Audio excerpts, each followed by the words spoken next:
Rodman. This is the Fin Out of Water Week 14 reaction show. We are at the heels of a phenomenal game from the Bears and the Packers. I'm hyped. I'm geeked. I'm ready to go, my boy, because this was probably one of the best weeks of football that I can remember all season. Like, Easily. I thoroughly enjoyed this week. Week 14 was awesome. We had incredible 1 o'clock games. We had an incredible 4 o'clock primetime game, and hopefully we have an incredible primetime game tonight with the Houston Texans and the Kansas City Chiefs, man. But Rod, we see the brown paper bag, we see the hat. What does that mean?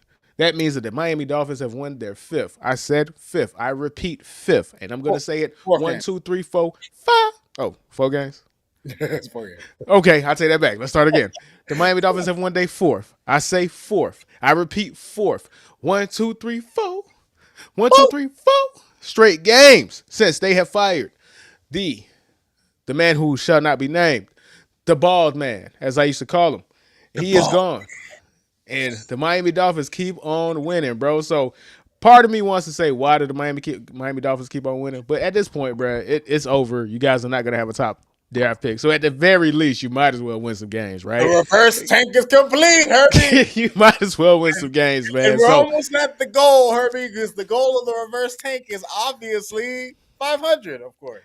Yeah. Obviously, of course, man. So, just to give everybody a rundown for today's show, we got some people in the chat, man. We are talking about the Miami Dolphins, of course. We're going to go ahead and talk about the Bills and Bengals game. We're going to go ahead and talk about Shedeur Sanders, an incredible game. For a lot of people, this is the game that people have been saying he's capable of, man. So we're definitely going to go ahead and dive into that. We're going to recap this incredible Bears-Packers game, bro, just to give our biggest takeaways and then give our full Week 14 recap to end the show. But before we do that, we have to do this, man. Let's talk some Miami Dolphins, man. Talking Dolphins.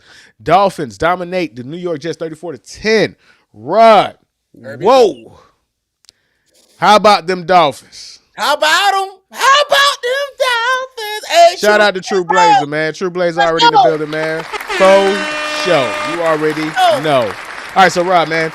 Miami Dolphins, we already figured that the Miami Dolphins were going to beat the Jets. The Jets are done. The Jets are a disaster. Like they're put a whole complete fork in them, man. So there's not too much to dissect from a big picture because it's the Jets. But what was your biggest takeaway from this game, Evan? My biggest takeaway from this game, Herbie, is the fact that, well, I'll put it like this. It's crazy how far we have come in the McDaniel regime when you consider what he was brought here to do, right? Prior to him being hired, you had all this drama surrounding Brian Flores and, him not getting along with Tua and him not getting along with a lot of people in the building.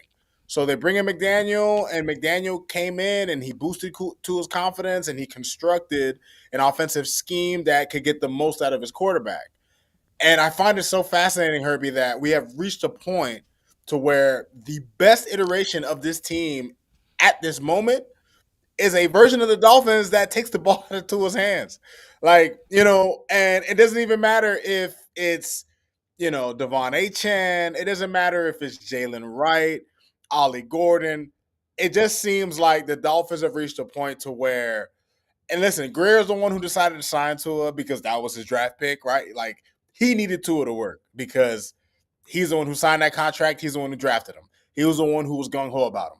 But when you look at the Dolphins in today's game, Herbie, I mean, Devon Achane goes down with a rib injury, but Jalen Wright took over, and he played an excellent game, Herbie. And the Dolphins, sadly enough, as a fan, there's a part of me that feels sad because the way the team is playing in this moment, Herbie, is the way you want your team to play in December.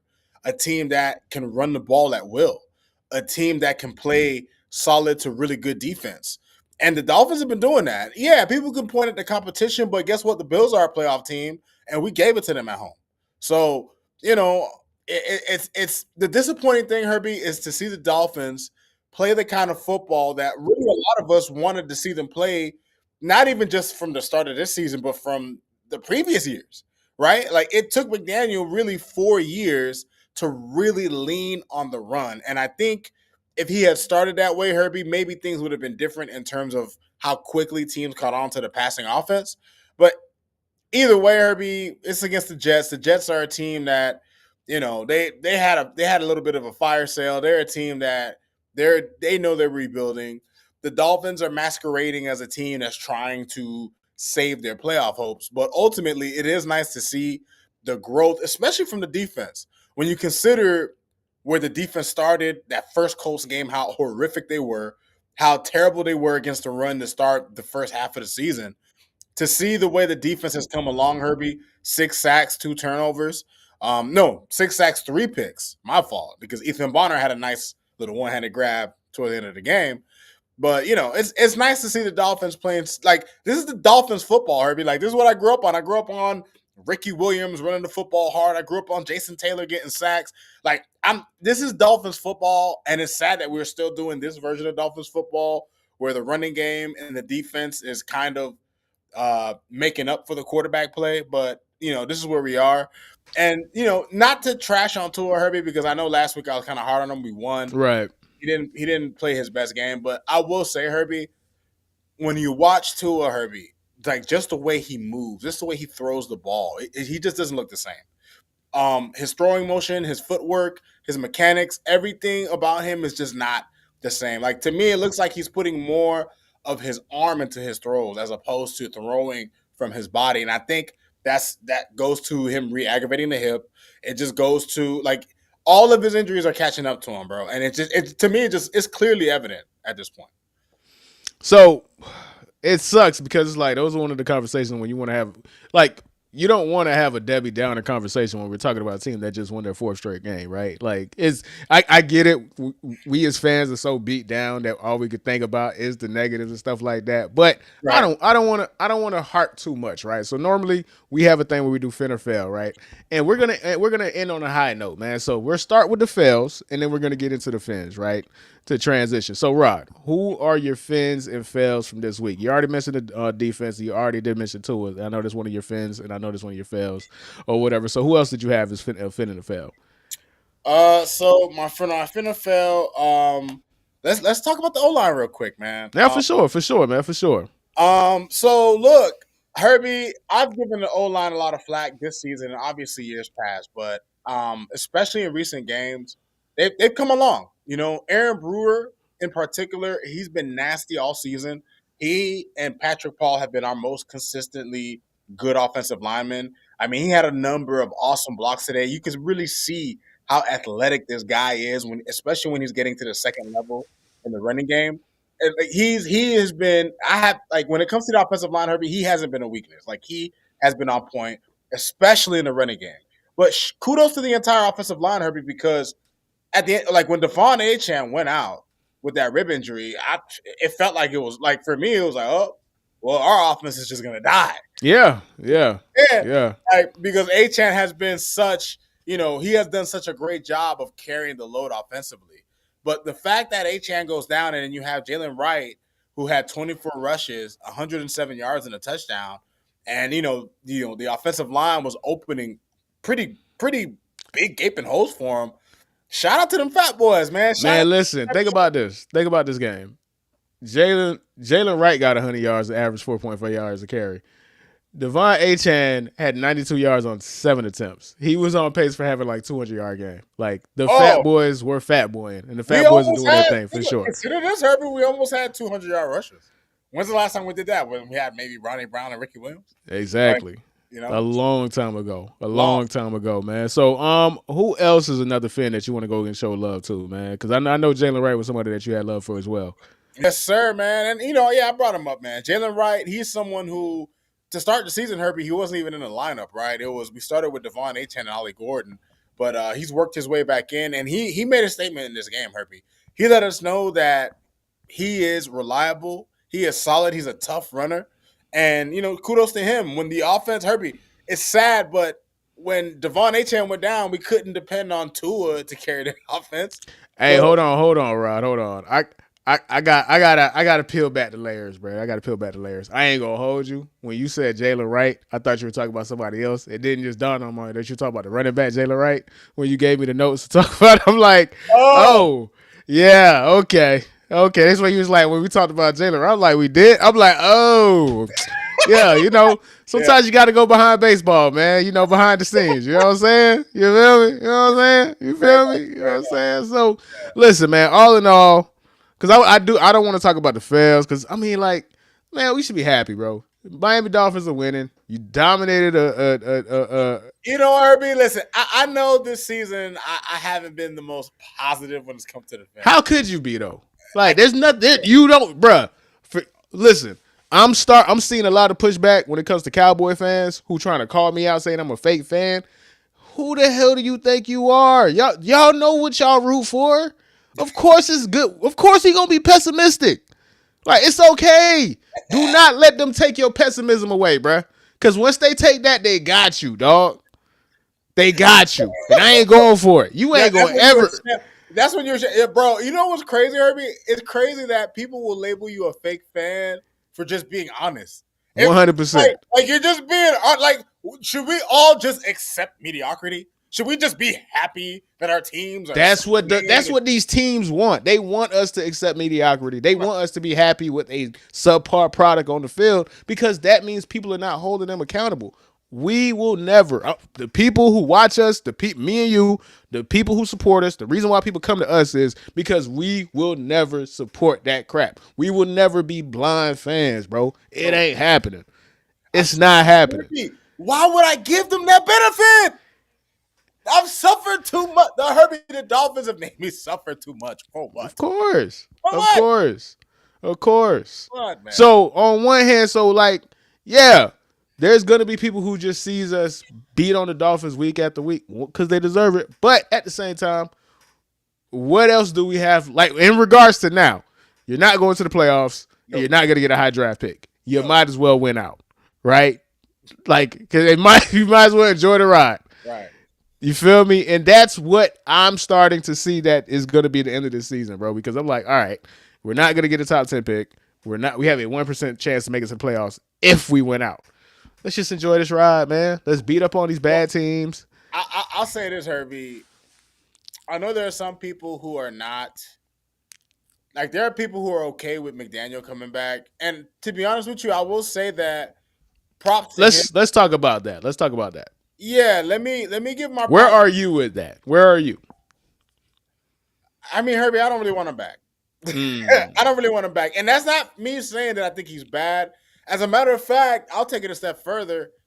I just think he would do better with a fresh start, right? Because he was brought here to be the guy to fix Tua, and it's you can't fix someone who is legitimately, literally broken.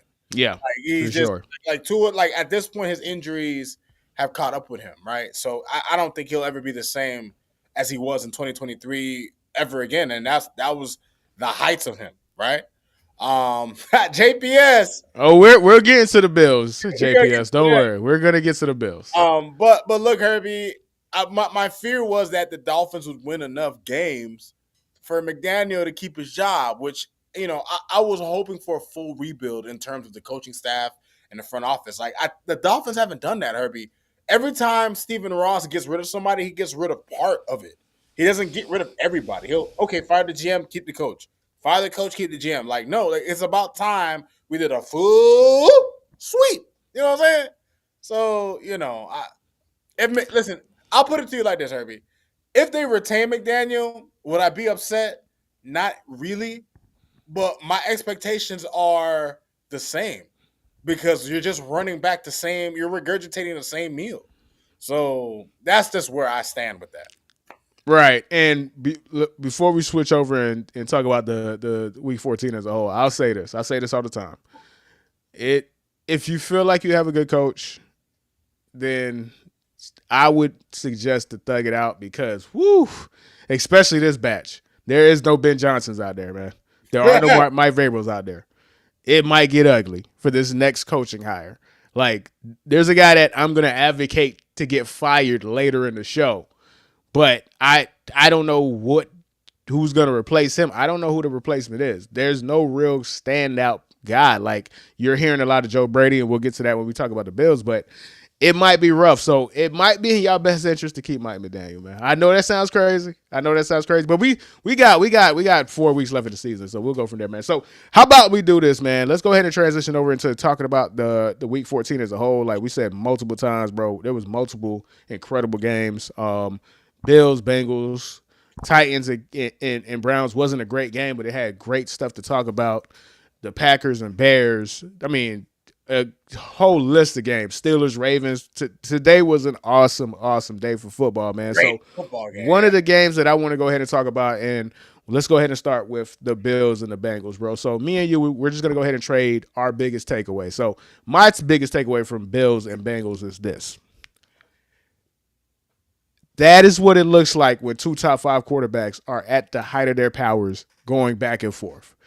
That is what you draft a quarterback for. That is what you hope to get. That's why you do the tank. That's why you hope to get a Joe Burrow. That's why you hope to get a Josh Allen. Because the difference between a top 5 quarterback and the next tier is so vast. It's so vast. Yeah, it's so crazy. Like it's so crazy. These guys are truly aliens, man, in completely different ways. Josh Allen, an athletic freak, an athletic genius. Just a freak of nature, a force. And then you have somebody like Joe Burrow who doesn't have the athletic gifts of a Josh Allen, but he understands the game at the highest level. Just the little things that he did all day, avoiding pressure, the pocket maneuvering, like the pocket mobility, like the stuff that you see, the teaching tape, sweeping with both hands. Yes, of course he had a couple of turnovers here and there, but I'm willing to take that when it's Joe Burrow. The level that the Bengals and this offense gets to when he's behind there, the level that a great quarterback can take in offense, dog. Like Dak Prescott, a high-end quarterback, we're scoring 30 points a game. And then you on the opposite end, you got the freaking Jets, whatever the hell they put out there today, dog. Yuck. Yuck. Woo! Yuck, man. So that's my biggest takeaway, Rod. What's your biggest takeaway from that game?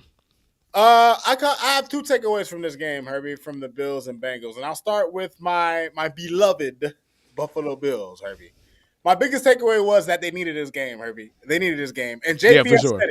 JPS said it in our in the live chat, man. Fuck a Patriot, Herbie. If the Bills lose this game, the Patriots effectively win the division, and they claim the AFC East. Now, with a performance between these two teams looming next week, the division is essentially at stake as long as the Bills pretty much win out and make sure. I don't know how the tiebreakers are going to be if they finish with the same record. Right. If the Bills beat them.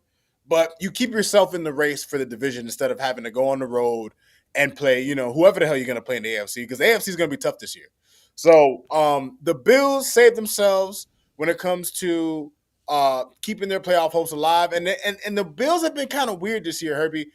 I came up across a stat that was extremely interesting to me. And JPS, you would know this better than anybody. In the past 2 games, Herbie, the Bills wide receivers have combined for 12 receptions and 101 yards. The past 2 games, their entire wide receiver core. And that concerns me because it seems like everybody else on the Bills offense is making up for their wide receiver core.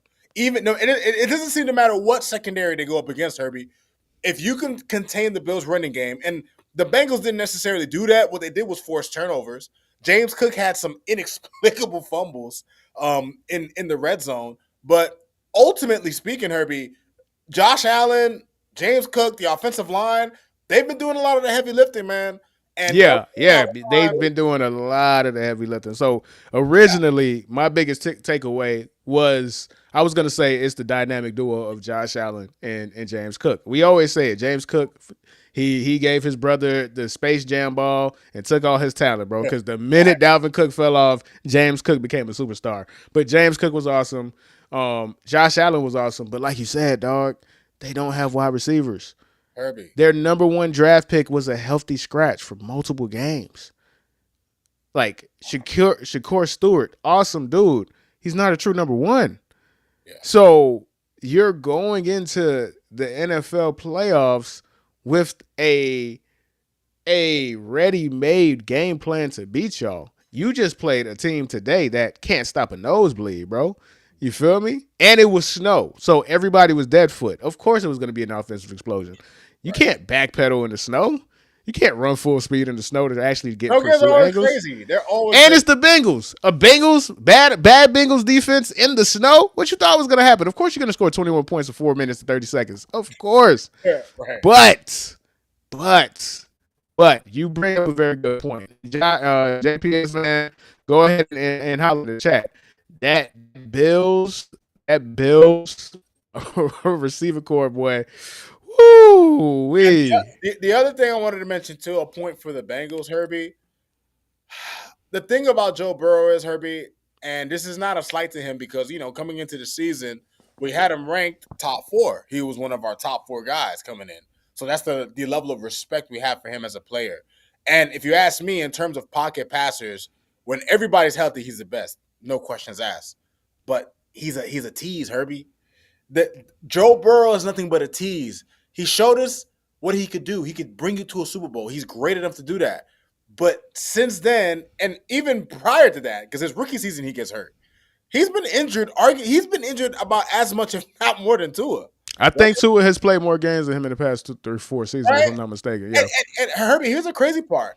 As injured as he's been, this guy has 27 games with 3+ passing touchdowns in the history of Bengals, which is the most in their history. No other quarterback in their history has been that consistently great. And he's done it in less games because he's not always on the field. But it's just, I think for Bengals fans, it just feels like they're one of those weirdly snake-bitten franchises that they're not snake-bitten from like a Jet standpoint where they're just always terrible. They're snake-bitten from the standpoint there's always teasing going on. They're snake bitten from the fact that they have the cheapest owner in all of football. Like, that's a fact. They have the cheapest owner in all of football. We're talking about a owner. We're talking about the Bengals players have to pay for their own food at the facility, dog. We're talking about an ownership who had players reuse jock straps, bro. Like, what? There's a reason why the Bengals got all Fs in the year-end report card, the anonymous player report card, dog. They got Fs, man. All Fs, man. Crazy, bro. Like, this is what they are. They put all their chips in one basket. That basket is my quarterback and my wide receiver duo, bro. Defense, don't worry about it. Safeties, who cares? Cornerbacks, yuck. Our pass rusher, nah, we not gonna pay him. And by the time he gets some training camp, bro, he ain't gonna know what the hell he's doing, dog. Like, the chips are stacked against Joe Burrow, bro. But all in all, to get back to my biggest takeaway, because to me, I think that's what's most important, and it really highlights why quarterbacks are so important, why true elite quarterbacks are so important. They're just fun to watch, man. I get a good Sunday when I have a top 5 quarterback going against another top 5 quarterback, and I have more top 5 quarterbacks playing, bro. Keep these bums away from here. Like, keep Geno Smith away from my TV. Like, keep JJ McCarthy, even though he had a good game today. Keep these guys away from my TV, man. I want the elites of the elites, man.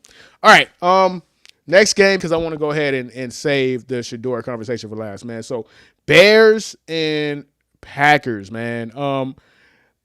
Do you have a takeaway? Because I went first, so I want to go ahead and let you get yours in. The only takeaway I have, and it's not like a big picture takeaway for the game because I didn't get to catch a good portion of the game, so I won't act like I watched all the game. But what I will say is, Herbie, I was nervous about the Packers a few weeks ago, and mind you, for those of you who haven't kept up, the Packers are my Super Bowl pick.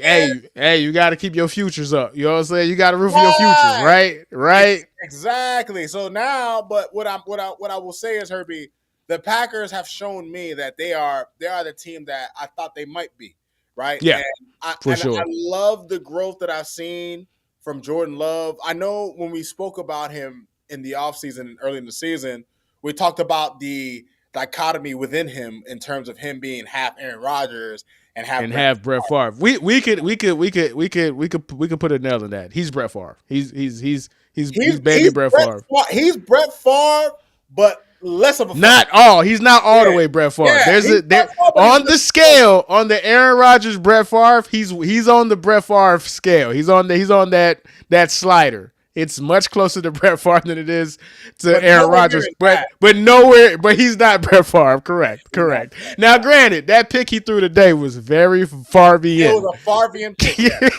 yes, it was super it was Farvian pick. it was black Favre.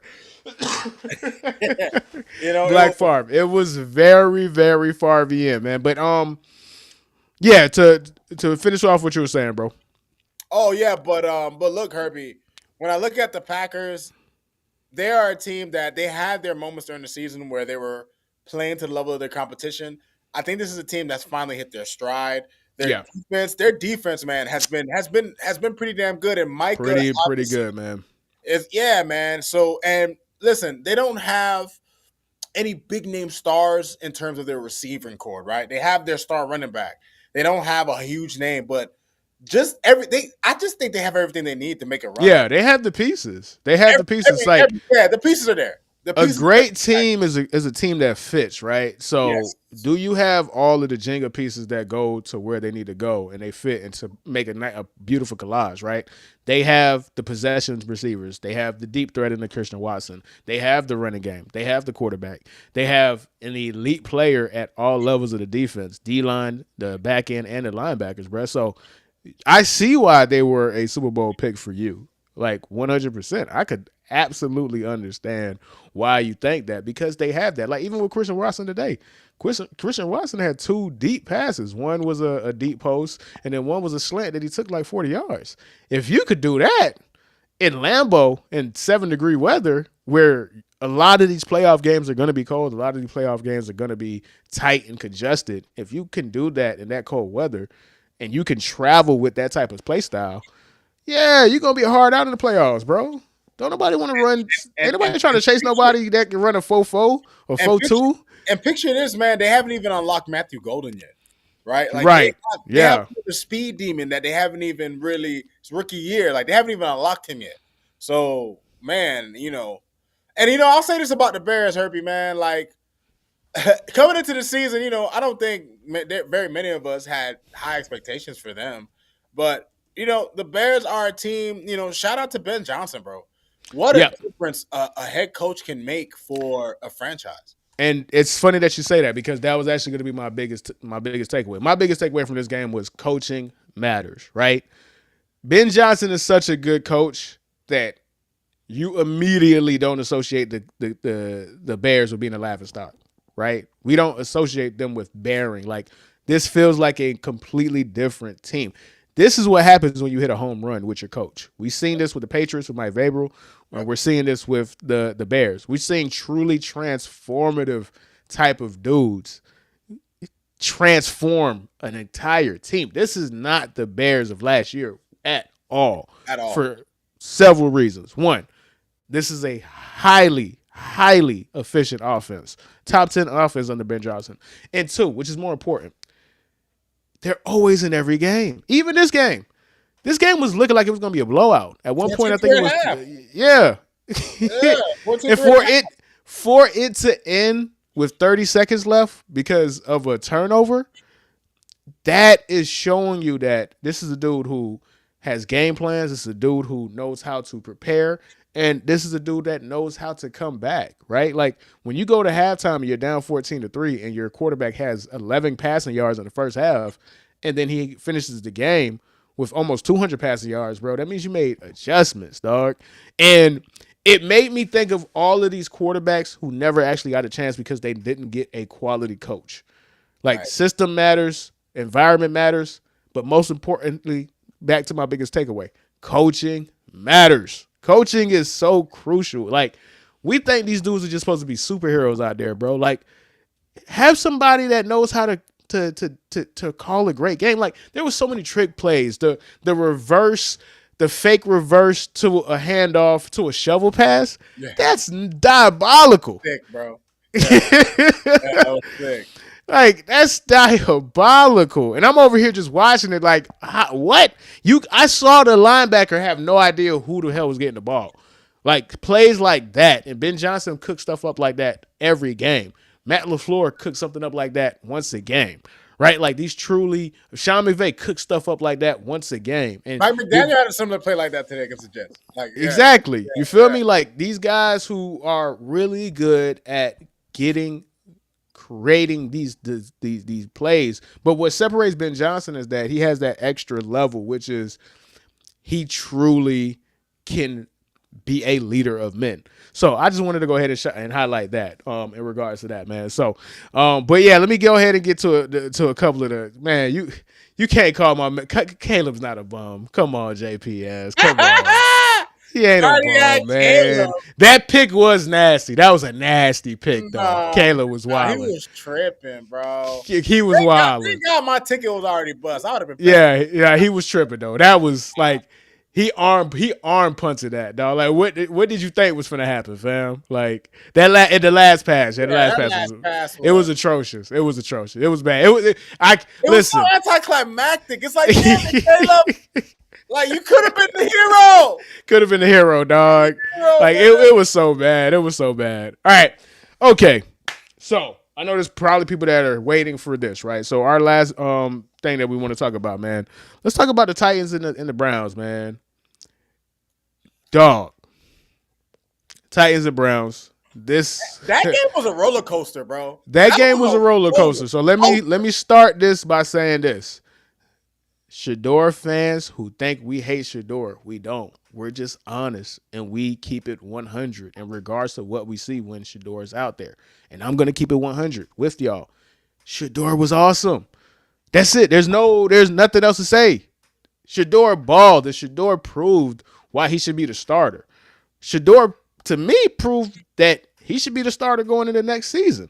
Like, for one reason and one reason only. He's a dog, bro. Like, and Cleveland needs dogs. Like, how many quarterbacks could really play for Cleveland?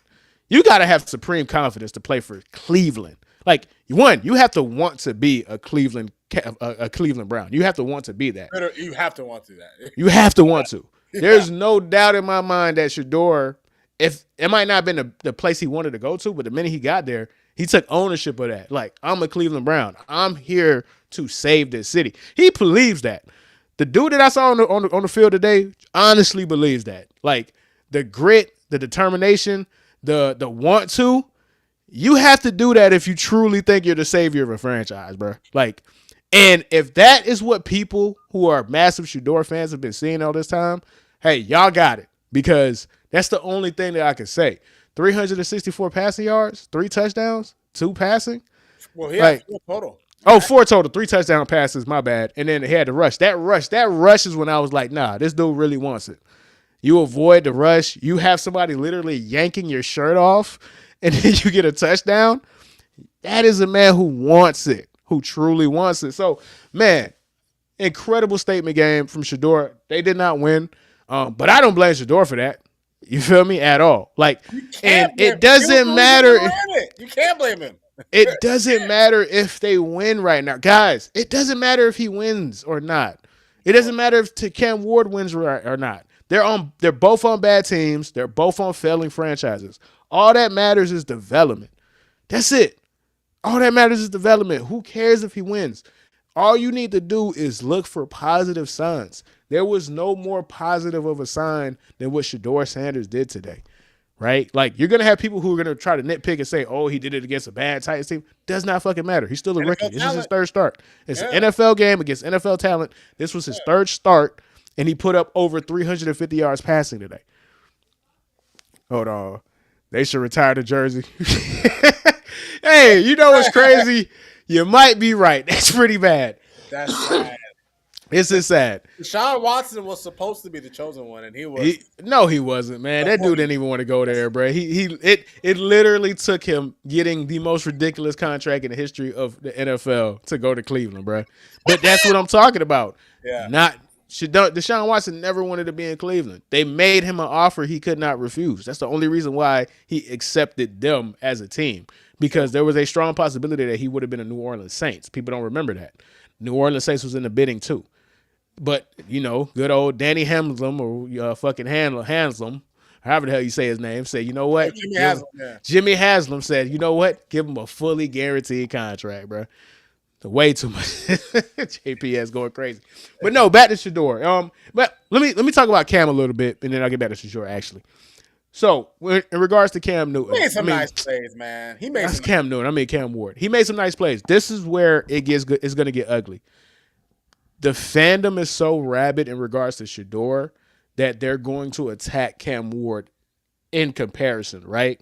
Like, leave Cam Ward out of this. Like, Cam Ward is on a worse team than Shedeur is. Cam Ward is on a very bad team. Like Now, he has his faults. He holds on to the ball too long. He takes way too many sacks. He made a couple plays. But he was not the best quarterback on the field today. And it wasn't even close. But that's okay, too. Just leave it at that. Y'all don't have to bring down Cam Ward to lift up Shedeur. Shedeur had a good enough game by himself that y'all don't have to just trash Cam Ward, bro. Cam Ward is a rookie, too. He's learning on the fly. But back to Shedeur. Shedeur was awesome, man. That's it. There's nothing else to say. And we said this 2 weeks ago. All it took was one play when he threw that play on the run with that 50-yard pass. We said, oh, that's all we needed to see. So we've been saying Shedeur should be the starter for the rest of the season. Now that conversation is over. That's moot. The conversation now is should Shedeur be the starter going into next season. Shedeur, just keep doing what you're doing, bro. Make it hard for him. They clearly don't want you to be, but make it to the point where it's impossible. Because if Shedeur actually does this and becomes a starting, and he doesn't have to be a Hall of Famer. He just needs to be serviceable. If he's a serviceable quarterback for the I keep saying Cleveland Cavaliers, the Cleveland Browns, you have a superstar on your hands, bro. Well, and you know the thing is too, Herbie. I just remember like back towards draft time. Like I remember I thought, for me personally that he was gonna go in the first round, right? Like, when he fell past the top 10, it wasn't surprising, right? Because to me he wasn't a top 10 pick. But I thought he could have got late first round, early second round. I thought the Steelers were gonna grab him. Obviously he fell, yada yada yada. Today, Herbie, watching him play today, I was like, finally, we finally get to see, what he could be, right? And that's always the moment that you're waiting for when you're looking at a young player. You're looking for the flash. And the takeaway that I have from the Browns and Titans game, and it applies to both Cam Ward and Shedeur, is everybody pump the brakes. Give these guys room to breathe. Not everybody comes out and is gonna be Mahomes. Not everybody comes out and is gonna be Dan Marino. Not everybody comes out and is just going to be, Jaden Daniels. Like, it's just, everybody's story, everybody's pacing in terms of their growth, development, how they understand the game, what they take from the coaching staff is all different. And we have to stop this sudden, instantaneous. That's the problem with today's culture, is that we have everything instantly. You want to get a perfume on, that's in another country. Boom, order it on Amazon. You'll have it in like a couple days. You know what I mean? Like, we live in this era of instant gratification, and if a player just doesn't look how he's supposed to look, everybody's ready to throw him to the wolves. Herbie, there was a time where guys gave quarterbacks 3-4 years. Yeah, got to know what they had.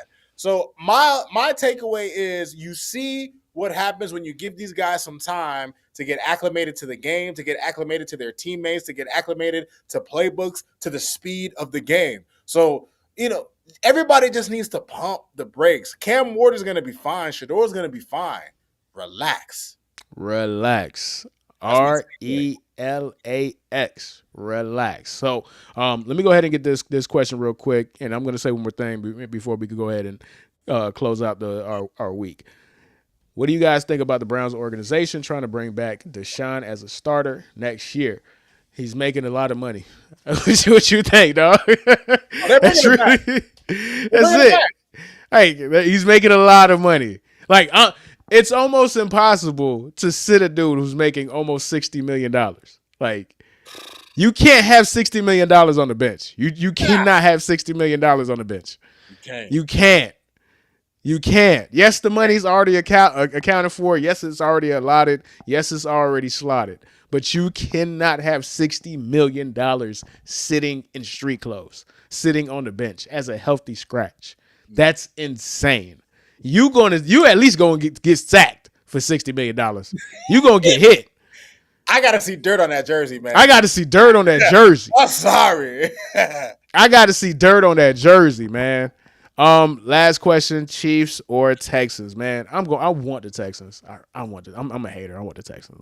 I want the Texans. I ain't gonna lie to Well, you. if you're asking me who I think is gonna win, I'm gonna go with the Chiefs because the Texans have been, despite their defense surging, the Texans have been unreliable. If you ask me who I want to win for the sake of the AFC, please Texans come through. Don't even let the Chiefs get in. Don't even let them get in, man. Don't even let them get in, man. Don't even let them get Don't in. even let them get in, man. All right, last point that I want to make with this, right? To bring everything home. And I'm gonna say this, and it's impossible. There's gonna be somebody who's just gonna ignore everything that is being said and hear what they want to hear. To you, I can't help you. To that person who's gonna do that, because there's obviously inevitably gonna be somebody in the comments. There's always that person. This is a game where it makes it silly that y'all said that people were trying to sabotage fucking Shedeur Sanders. These are the same players, man. These are the same players, right? These are the same players. Same coach. These are the same coach, same scheme. Like, if I'm really trying to sabotage somebody, I'm not going to call plays that are going to get people open, call plays that are have my quarterback get 360-something yards. However, and we'll save that. This is a teaser. However, Kevin Stefanski, you not beating the allegations. And we'll get to that when we get to our week 14. That is called a tease. That is called a tease, man. So let's go ahead and get to the second half of the show, which is our full-on week recap, man. So starting with your week 14 recap, red zones observation. Rod, what are your red zone observations for this week, my boy? So this week, considering we touched on a majority of the games that I paid attention to, I just have 3 red zone observations this week.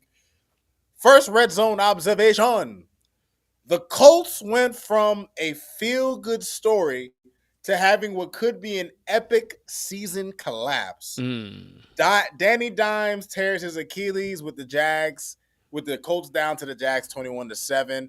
And Herbie, we've been riding with the Colts, the first half of the season. For sure. After they completely and utterly embarrassed my Dolphins, I had no choice but to have respect for this team, especially with the way they were rolling, considering the historic offensive pace they were on. But every season, Herbie, or almost every season, there's always a team that starts off incredibly hot that completely falls off.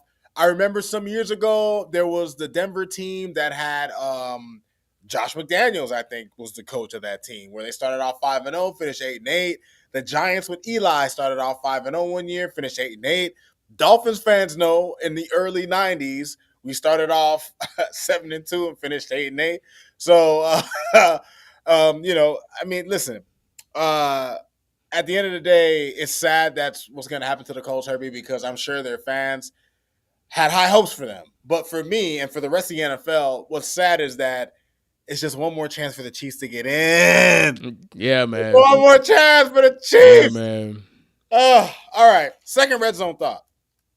The Ravens, to me, are the biggest buzzkill out of any team in the league. Can't believe the Ravens, man. Can't believe the Ravens.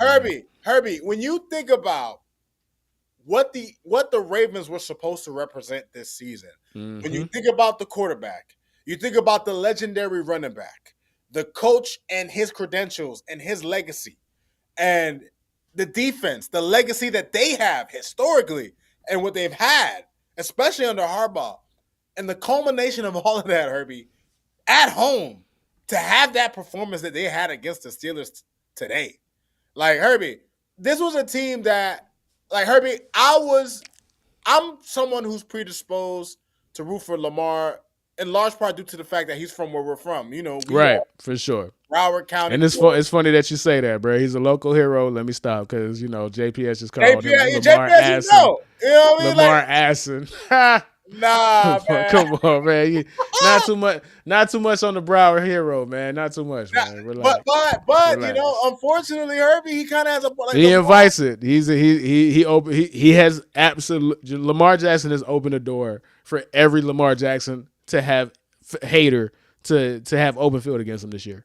Like he's everything that he has worked towards. He has pooped away this season. Yep. He's pooped it all away this season. Like you can't lose to the Steelers, man. Like, and on top of that, you can't lose to the Aaron Rodgers Steelers. Aaron Rodgers looks so bad in the Steelers uniform. Like, it really hit me today, dog. I was like, yo, this man looks terrible in his uniform. When I saw him on that run, I said, man, dog, that only looks good in the Green Bay uniform. Dog. That only looks good. Like, seeing him play, it's like seeing pictures of all these NBA players that look ridiculous in these jerseys that they have no business in. This is Celtic Shaq, bro. This is Atlanta Hawks Tracy McGrady, bro. Like he looks terrible in that. Like it don't look right, dog. Like how you look more comfortable and more. It looks more authentic in a Jets uniform than a Steelers uniform. It's just like that run and how it felt like he had 5 pianos on his back. How he didn't get caught, I don't know. Me I neither. do not know. Shocked. I thought he was gonna get him. Like what? I don't know, but nah. That dropping that pass. Oh my god! Just typical Ravens ish, bro. Just that's what they do. That's what they do, man. Herbie, the Ravens and Herbie. If you would have told me, given the way the Dolphins season started, that the Ravens and the Dolphins were gonna have the same exact record at this point, I wouldn't have believed you. Unbelievable. I wouldn't have believed you. Unbelievable. 6-7. This was unbelievable a team that prior to the season we both believe could.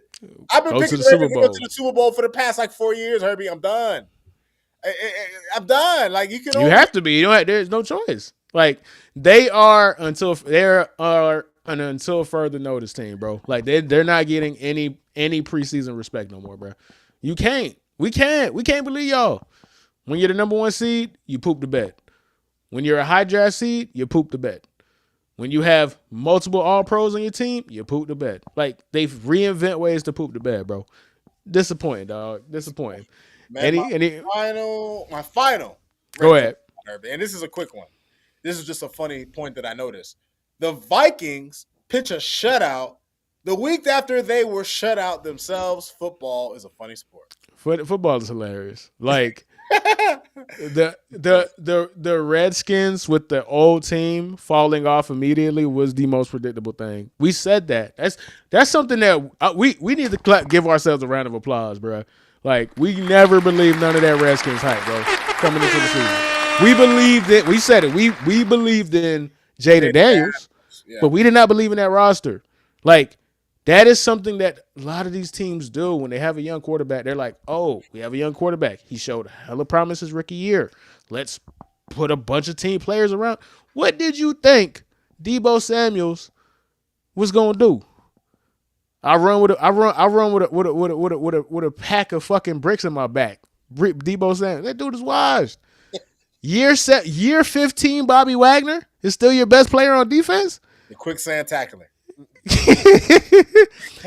Like you have an old team. What did you think was gonna happen, bro? So yeah, dog. Like everybody wanted to believe in that Commanders hype, obviously because they made it to the NFC Championship. But we said it. We're like they're moving like a team that thinks they're better than they are. We said that at the beginning of the season. That's something that we called out early, and they have been a disaster. I know Jaden Daniels has been hurt, but even when he's played, they haven't been great. So yeah, man. Yeah. One quick thing, we got our week 14. Week 14, that boy balling going to be Shedeur Sanders. We already talked about him at nauseum, so we're going to go ahead and leave that one alone. But this is the one that we wanted to have a conversation, man. Our Bad Dope Award, man. So if you're new to the show, Bad Dope Award is going to go to a person, a team, or a situation where it requires you to be called bad dope. Bad dope meaning you suck. You're terrible. You're bad. You are stepped on. This week, award is going to go obviously to Kevin Stefanski. We teased it in the conversation with the Titans and the Browns, but I'm going to say this right now. I'm looking directly into the camera. Kevin Stefanski needs to get fired right now. It's over. Fire Kevin Stefanski. This show has been shooting Kevin Stefanski a lot of bail. We have been fighting the rabbit. We have been fighting on his behalf. We have been fighting these fans, the Shedeur Hive on his behalf, tooth and nail. We have been going against these people calling him a conspiracy theorist, all these people saying that he's trying to sabotage Shedeur, this, that, and the third. And we can't help you after this one, dog. There's no bail that can be shot. There's no lifeline that can be given. You look crazy. Your quarterback, your rookie quarterback, just had a potential game-tying drive, and you take the ball out of his hand to do a stupid trick play. The only way you're gonna beat their allegations is if it was completed. Yep. It had to work. He needed that play to work. It had to work. It had to work. It had to work. It had to work. It had to work. It had to. There was no other option. It had to effing work. And it was a disaster. Colossal failure. Colossal failure, bro. Everybody who said that you're trying to sabotage Shedeur Sanders looks 100% right now. That's how everybody says that you hate Shedeur Sanders looks 100% correct right now. Everybody who has accused you of trying to derail this young man's career looks 100% correct right now. Because you did that. Like, even if you thought that was the best chance to get them 2 points, you still can't do that. Because there's rules to football. If your quarterback gets you down there, you reward your quarterback by giving him the opportunity. Right. That is the code of football. Win or loss, bro. Win or loss. It has to be in his hands.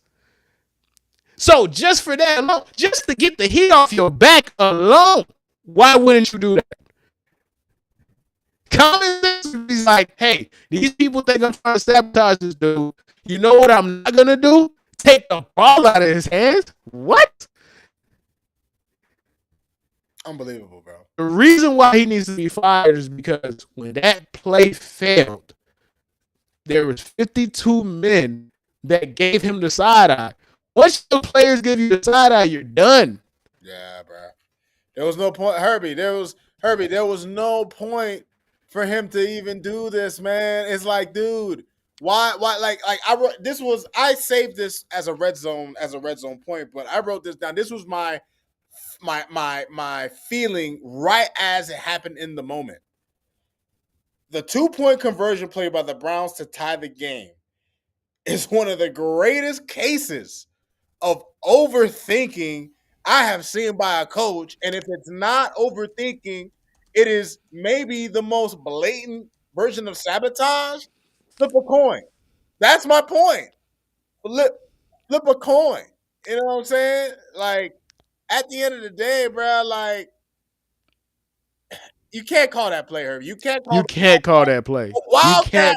Passing play. It wasn't even a wildcat running play, Herbie. It was a wildcat passing play. A wildcat reverse with a running back who clearly was not completely comfortable with what he's doing. He thought he was supposed to take off. And in that last second, he was like, oh, no, I was supposed to toss this because this was a double reverse. A double reverse for a 2-point conversion? Overthinking. I get it. The last 2-point conversion, there was a failed snap. Okay, so what? Like, you don't got to big brain it. Just because something happened doesn't mean you say, you know what? You get overly scared of a failed snap that you try to do a double reverse for a 2-point conversion. Like, how is that going to work?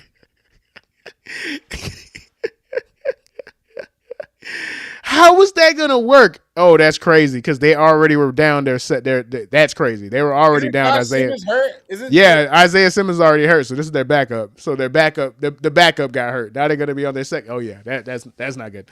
That's not good. But yeah, man, Kevin Stefanski. Listen, man. We have been trying to help you out on this platform. We can't. There's nothing we can do for you, dog. Like, Every single thing, every bullet, every arrow, every picket fence, the doodle rock on fire that they gonna throw at your window, bro. You deserve it, bro. Like the hate mail that your kids are gonna get when they calling your kid when you're calling your kids stupid on your behalf when they go to school tomorrow, bro. You deserve all of it, dog. You deserve all of it, dog. I'm sorry. There's no helping you. You did one of the dumbest things you can do, and you deserve everything that comes your way. But most importantly, you can't be the head coach of the Browns anymore because your team does not trust you. Because if I was on that team, I would. There's no way I could trust you. Bro, he shot himself in the foot. 100%. Shot himself in the foot. 100%. Shot himself in the foot, man. Shot himself in the foot, man. All right. Anything else before we get up out of here, Rob? Listen, Herbie, this was a super excellent Sunday of football. I mean, Nah, for sure. Great For sure. games from start to finish. I'm sure this game tonight is going to be a doozy. Shout out to JPS. Shout out to the Fin Out of Water fam. All the haters, all the lovers, and everybody, man, hit the like button, hit the heart, spam the heart. I keep freaking hit the subscribe, all of that. You know, I hate asking to do it, but y'all. yeah. Don't forget, man, www.finoutofwater.com. You can also check out Think Higher Level, who they make really good web design and websites at www.thinkhigherlevel.com. Yes, sir. Y'all, man, appreciate y'all. Appreciate y'all, man. We'll see y'all next week. Deuces.